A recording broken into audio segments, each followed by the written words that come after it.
6 वाजायला आले होते। वेंगुर्ल्यामधून आणि कणकवलीमधून आपली गाडी येणार होती। वेंगुर्ल्यामधून सिंधुकर्ण्यामधून आपला माल येणार होता, तर ती 4:45 वाजताच गाडी आलेली। लास्ट टाइम मी रिक्षावाले काका त्यांच्याशी ओळख केलेली, त्यांचा नंबर घेऊन ठेवलेला, सो त्यांना सांगितलं की काका जरा एक बॉक्स आहे तो घेऊन ठेवा। तर त्यांनी आपला 4:45 वाजता सिंधुकर्ण्यामधून आलेला बॉक्स घेतला होता। दुसरं आपलं वेलंकिनी म्हणून ट्रॅव्हल्स आहे, तिच्यामधून आपले 3 पार्सल येणार होते। ट्रॅव्हल्सवाला काय फोनच उचलत नव्हता, तरी पण मी निघाले। 6 वाजता निघाले म्हणून स्टेशनला पब्लिक पण भरपूर होती।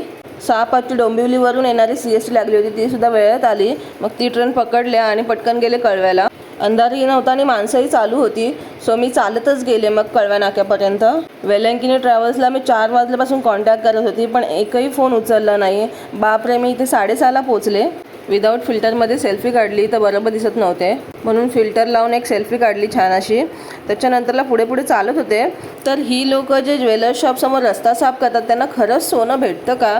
मला कमेंट्समध्ये नक्की सांगा।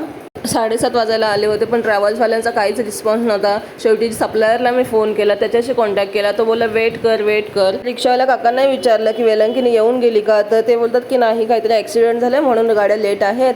म्हणून ही खंडोबा पण 5 वाजता येते, ती लेट झाली होती। त्याच्यानंतर सविता आली, असं करून एक ट्रॅव्हल्स येत होती, पण माझी काही ट्रॅव्हल्स आली नाही। मग शेवटी मी वैतागली इथे। शेवटी ट्रॅव्हल्सचा फोन आला आणि त्यांनी सांगितलं की कळव्या नाक्याला ताई गाडी येणार नाही, गाडीमध्ये कोणी पॅसेंजर नाही, तर तुमचा माल जो आहे तो रबालेला येईल। तरी माझ्याकडे हा 20 किलोचा बॉक्स होता आणि मी कसं मॅनेज करायचं मला काय सुचतच नव्हतं। शेवटी मी बोलले की जाऊ दे, मी निघते म्हणून इथून। शेवटी मी त्या वेलंकिनीवाल्याला बोलले मी पोर्टर बुक करते, पोर्टरने तुम्ही पाठवा म्हणून।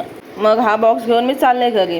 त्याच्यानंतरला इतकी दमलेली अक्षरशः मी जाऊन घरी झोपूनच गेले। 5-10 मिनिटांनी आपली ही पोर्टरची रिक्षा सुद्धा आली आणि मग ह्या आपल्या कणकवलीतून आलेले 3 पार्सल होते ते सुद्धा घरी आले। तर आपण काय काय मागवलं आहे ते मी पुढच्या व्हिडिओमध्ये दाखवणार आहे। त्यासाठी तुम्ही माझ्या इंस्टाग्राम पेजला फॉलो करा आणि यूट्यूब चॅनलला सबस्क्राईब करा।